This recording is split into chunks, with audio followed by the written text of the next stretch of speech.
débuter la cérémonie officielle, mais un grand merci aux enfants des écoles, aux lecteurs.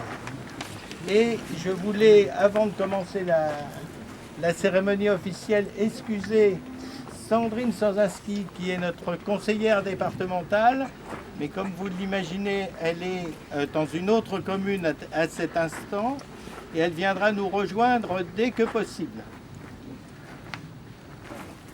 Elle est dans sa commune.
Bien, j'invite les militaires à venir nous accompagner.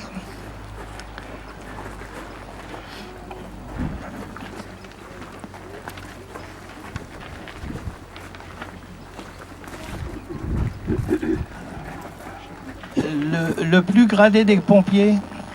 Merci.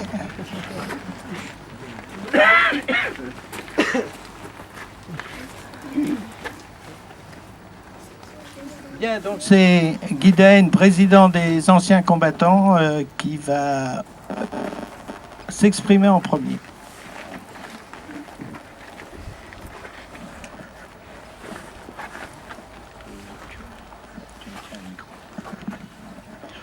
Alors, message de l'Union fédérale des associations d'anciens combattants, victimes de guerre et des jeunesses de l'Union fédérale. À l'occasion du 100e anniversaire de l'armistice 1914-1918, 11 novembre 1918, 0h05-10 du matin, et la convention d'armistice a été signée. À 11h, les clairons et trompettes de toutes les unités sonnent le cessez-le-feu. Le dernier soldat français tué par balle le sera presque à la dernière minute. Il s'appelait Timothée Brussière, c'était un paysan. La veille, le précensionnaire allemand et les chefs alliés, conduits par le maréchal Foch, ont signé à Rotonde, en forêt de Compiègne, le document scellant la fin des combats. L'annonce de la fin des hostilités est un très grand moment de joie, particulièrement marqué dans la capitale où se déroule une fête telle que jamais vue. Cette explosion contraste de la retenue qu'observent pour leur part les soldats qui savent mieux que quiconque le prix qu'ils ont dû payer. Il est élevé au-dessus de toute mesure. Pour notre seul pays, sur les 8 millions de mobilisés pendant cette période, 1 357 000 sont morts. 3 600 000 ont été blessés. 510 000 ont été prisonniers.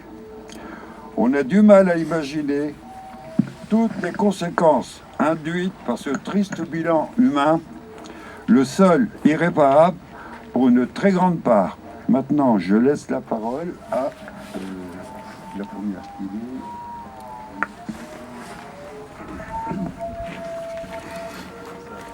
C'est la première partie.